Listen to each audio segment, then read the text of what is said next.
Você sabia que a Bíblia que os protestantes usam hoje exclui 7 livros inteiros que os primeiros cristãos liam no Antigo Testamento?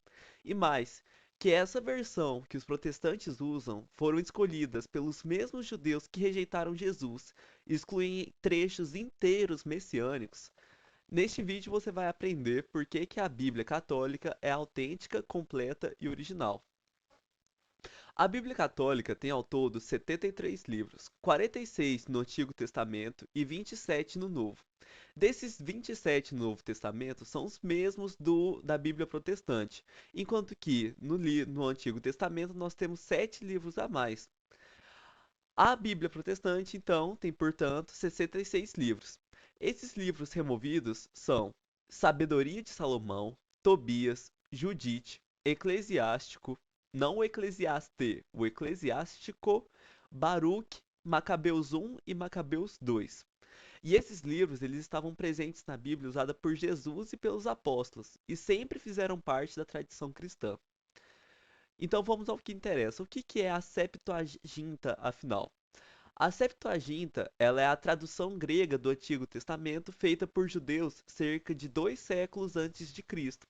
Essa tradução, ela continha os 7 livros que hoje os protestantes não aceitam. E detalhe, os judeus e os apóstolos citaram a Septuaginta diversas vezes, como no livro de Hebreus e Mateus. Mas como que nós sabemos disso?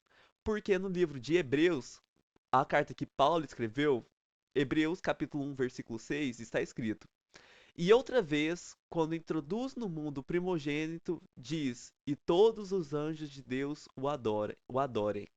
Esse trecho é um trecho que só está presente na Bíblia com a tradução da Septuaginta do Antigo Testamento. E também em Mateus capítulo 1, versículo 23, está escrito outro trecho messiânico, que é: Eis que a Virgem conceberá e dará à luz a um filho, e chamá-lo-ão pelo nome de Emanuel, que traduzido é Deus conosco. Essa citação direta de Mateus, logo no primeiro capítulo, relacionado à virgindade de Maria para trazer o Messias, também é uma tradução que Mateus trouxe do Antigo Testamento que somente está na versão da Septuaginta. Então, agora que entendemos que os apóstolos utilizavam essa tradução da Septuaginta, por que que os protestantes usam outra versão? Os protestantes, eles usam a mesma versão que os judeus usam do relacionado ao Antigo Testamento. Mas como que isso funciona? No ano 90 depois de Cristo, ou seja, cerca de 57 anos após a morte de Cristo, houve a destruição do templo. Os judeus e os fariseus eles se reuniram em um concílio chamado de Concílio de Jamnia. Não é um concílio oficial como são os católicos, que houve o Concílio de Nicéia, entre outros, mas foi um concílio em que definiu a mudança do cânon do Antigo Testamento judaico.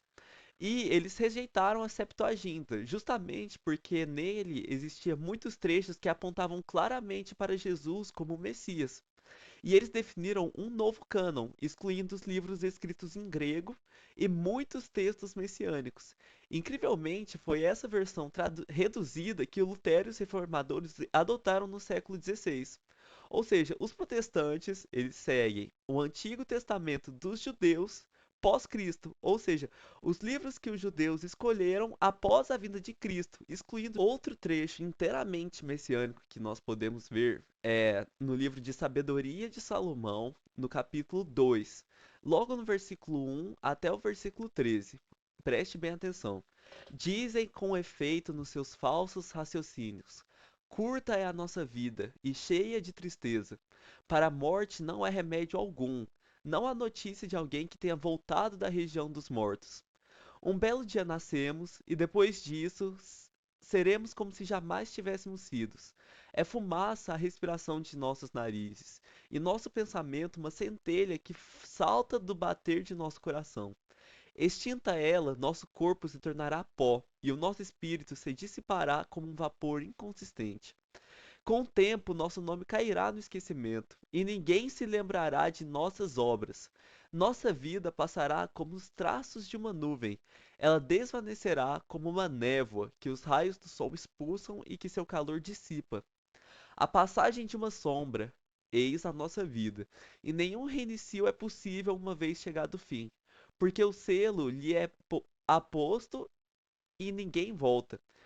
Vinde, portanto, aproveitemo-nos das boas coisas que existem, vivamente gozemos das criaturas durante nossa juventude. Inebriemo-nos de vinhos preciosos e de perfumes, e não deixemos passar a flor da primavera. Coroemo-nos de botões de rosas antes que eles murchem. Ninguém de nós falte à nossa orgia. Em toda parte deixemos sinais de nossa alegria, porque esta é a nossa parte, esta é a nossa sorte. Agora preste bem atenção. Tiranizemos o justo na sua pobreza. Não poupemos a viúva e não tenhamos consideração com os cabelos brancos do ancião. Que a nossa força seja o critério do direito, porque o fraco em verdade não serve para nada. Cerquemos o justo, porque ele nos incomoda. É contrário às nossas ações. Ele nos censura por violar a lei e nos acusa de contrariar a nossa educação. Ele se gaba de conhecer a Deus e se chama a si mesmo Filho do Senhor. Sua existência é uma censura às nossas ideias. Basta sua vista para nos importunar. Sua vida, com efeito, não se parece com as outras, e os seus caminhos são muito diferentes. Eles nos têm por uma moeda de mau quilate, e afasta-se de nossos caminhos como de manchas. Julga feliz a morte do justo e gloria-se de ter Deus por Pai.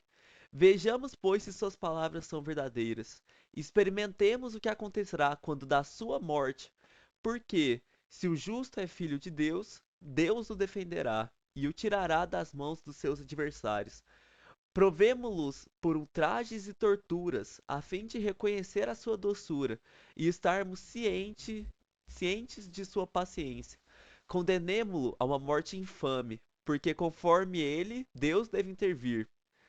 Ou seja, isso é explicitamente um texto, um trecho dito pelos fariseus para condenar Jesus Cristo. Agora, indo em outra parte.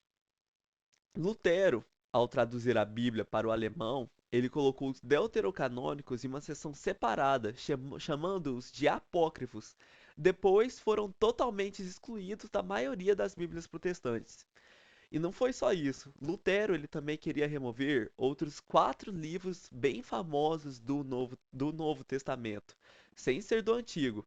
Ele queria remover a carta de Hebreus, Tiago, Judas e o Apocalipse do Novo Testamento. E rende só um vídeo explicando por que ele queria remover esses outros 4 livros. Ou seja, a autoridade da igreja foi rejeitada e a Bíblia passou a ser interpretada ao gosto de cada um, não tendo mais uma ordem ou uma hierarquia. Qualquer um pode interpretar o que quiser da Bíblia, e se a interpretação não for conforme a sua vontade, não for o seu gosto, você pode simplesmente abrir uma nova congregação, uma nova vertente, e você vai seguir sem direcionamento algum. Já a Igreja Católica tem a Bíblia completa. A Igreja Católica, em 3 concílios, no Concílio de Roma, em 382, no Concílio de Hipona, em 393, e em Cartago, 397, definiu claramente os livros inspirados com base no uso apostólico e na tradição. Esses 73 livros foram confirmados oficialmente no Concílio de Trento, em 1546, no século XVI, após a, a separação com a cisão evangélica, em resposta aos cortes da Reforma. Portanto, quando você abre uma Bíblia católica, você está lendo o mesmo conteúdo que os primeiros cristãos liam, rezavam e celebravam nas missas. A conclusão é simples. A verdade é simples. Quem segue a Bíblia protestante segue uma versão editada e reduzida. Já a Bíblia católica é a Bíblia da tradição, a que carrega os ecos da voz dos apóstolos e dos santos. Não se trata de atacar ninguém, mas de defender a plenitude da fé revelada por Deus. Curta, comente, compartilhe. Se quiser se aprofundar na fé católica, se inscreva no canal.